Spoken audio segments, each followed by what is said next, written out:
Welcome to The Explainer. So when you think about city planning or getting things done in your neighborhood, what usually comes to mind? Probably endless bureaucratic offices, right? Town hall meetings, maybe some dry infrastructure blueprints. We definitely don't usually think about ancient spatial philosophies. But today, we're going to unpack a story where these two worlds, the ancient and the ultra-modern, actually collide in a super practical way. We're looking closely at the civic blueprint of a fascinating grassroots coalition known as Bengaluru Eshanya Mahavedhike. We're going to dig into the source data, look at some historical letters, and really check out the documented ground realities to see exactly how everyday citizens are actively shaping their city. Okay, let's dive into this by first figuring out where that name actually comes from. So in the ancient Indian science of architecture called Vastu Shastra, space is essentially divided into specific directional energies. And according to the foundational texts, the northeast direction is known as Ishanya. It's literally considered the most sacred, most auspicious zone of all.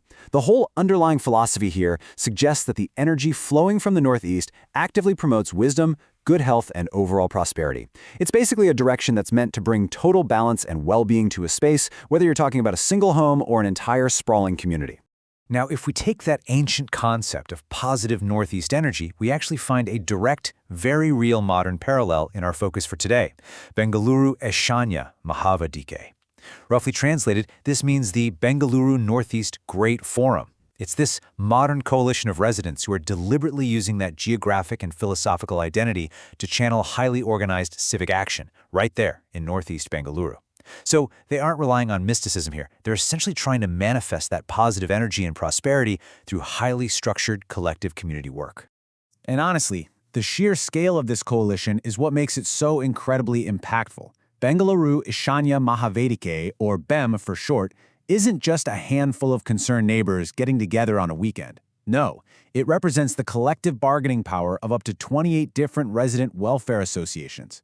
By unifying 28 distinct, localized groups under one massive umbrella, they instantly transform from being isolated voices into a formidable civic bloc. We're talking about a group highly capable of sitting down and negotiating directly with major city authorities and infrastructure agencies. It's a real game changer. Here is our roadmap for today. 1. The meaning of Eshanya. 2. The power of RWAs. 3. Tackling traffic and gridlock. 4. Fighting for clean air. And 5. The Civic Action Blueprint. Section 1. The meaning of Eshanya, harnessing northeast energy. When BEM spearheads these local improvement movements, like the one we're going to see around Tannery Road, they're really looking at the big picture. This is a level of development that impacts more than 4 lakh people in their district. That's hundreds of thousands of lives. They're taking this ancient concept of well-being and applying it to a massive demographic. It's neighborhood advocacy, but on a totally macroeconomic scale. Section 2. The power of RWAs, collective civic action. Now, what's really interesting about this is how the macro ecosystem actually works. Resident welfare associations, or RWAs, are typically hyperlocal organizations, but when they federate, when they link up with each other, they amplify those individual voices to a volume that city officials simply can no longer ignore.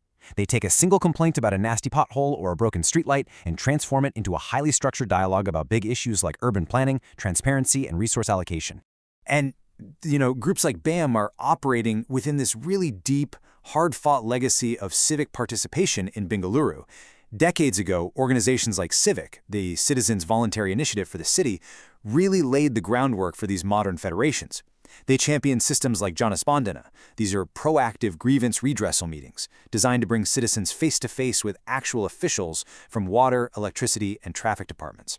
Today, BAM utilizes these exact kinds of established democratic structures to engage directly and hold local authorities accountable. Section 3. Tackling traffic and gridlock, ground reality. Let's zoom into our first concrete case study to see how a unified civic group actually navigates Bengaluru's infamous daily gridlock. Listen, if you've ever been trapped in an underpass during rush hour, you know it's a very special kind of universal nightmare. According to reports, one major flashpoint for this has been the Dr. Raj Kumar underpass in Lingarajapuram. This specific spot became a notorious daily choke point, causing severe congestion and just completely wrecking the commute for thousands of people. So in response, members of Benum and local residents didn't just hop online to complain, they organized a physical, symbolic protest right at the underpass. And their demand was highly specific and localized. They wanted traffic police constables deployed immediately to physically regulate vehicular movement. They demanded an immediate, tangible solution to a severe localized gridlock, right then and there. And this brilliantly illustrates their shift from simply reacting to problems to proactively planning for them. When the demolition and reconstruction of the IOC Rotary Bridge was announced, which is a huge critical link for North Bengaluru, BM Mani actually convened a meeting directly with the traffic police and the assistant commissioner. They didn't just show up to express worry, they presented a rigid three-step contingency plan. Step 1, prepare detailed diversion plans with proper signage. Step 2, conduct a 1-month trial run of these alternate routes before construction even starts. And Step 3, ensure adequate deployment of traffic signals and manpower. Boom, done. This proactive mindset is best summarized by Murali Simhadri, a key member of BEM Saji.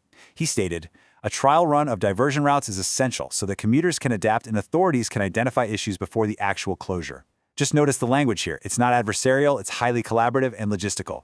They are anticipating the immense traffic pressure that's going to hit alternative routes like Henner Road and the railway underpass near Banaswati, and they are demanding that the implementing agencies map out the chaos before it even happens. Section 4. Fighting for clean air. Urban environmental action.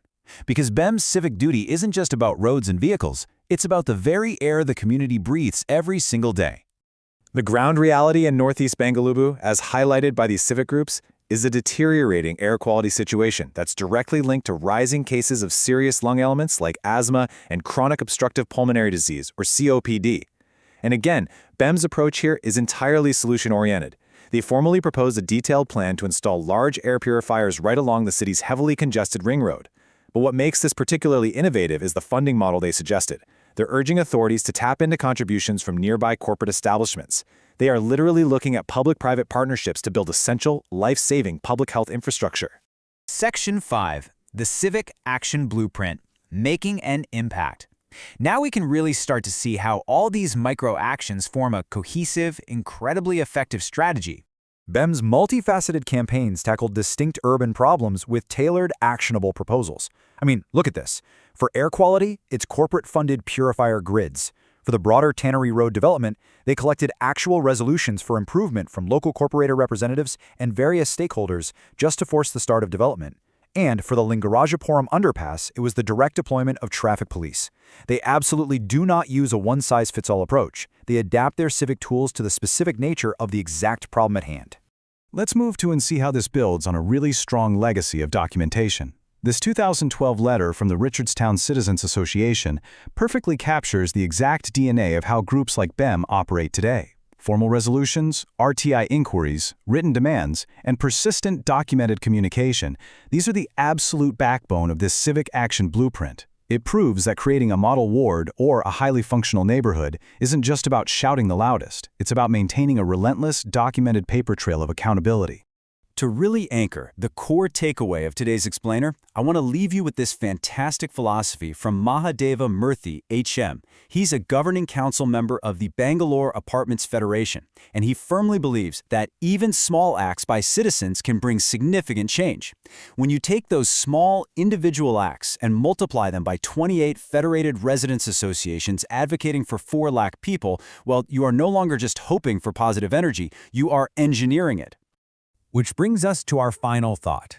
We've seen exactly how the Bengaluru Eshanya Mahavedhike took the ancient idea of a prosperous Northeast and rolled up their sleeves to make it a modern civic reality.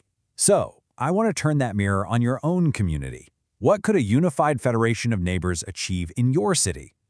Thank you so much for joining me for this explainer. Keep learning, stay curious, and maybe take a closer look at the civic machinery operating right outside your front door.